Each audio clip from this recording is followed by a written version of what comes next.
Nəğmə sustu dodaqlarda, dilə gəldi tüfəklər. Mənim atam uzaqlarda, cəbhələrdə bir əskər, cəbhələrdə bir əskər.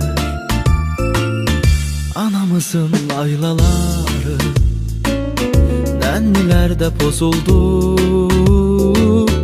Arzuladıq ilk baharı, İstəyimiz yaz oldu, İstəyimiz yaz oldu.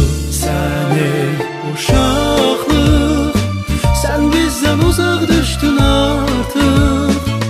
Desəni yellər apardı, yaş soyuq əllər apardı. Səni uşaqlıq, sən bizdən uzaq düşdün artıq. Desəni yellər apardı, yaş soyuq əllər apardı. Görmədik biz gül dəstəsi, görmədik biz oyuncaq. Ata səsi, ana səsi eşitmədik doyunca, eşitmədik doyunca.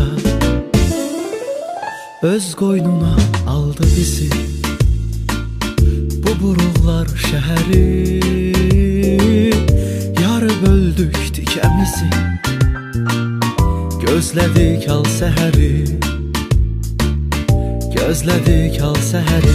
Səni uşaqlıq, sən bizdən uzaq düşdün artıq.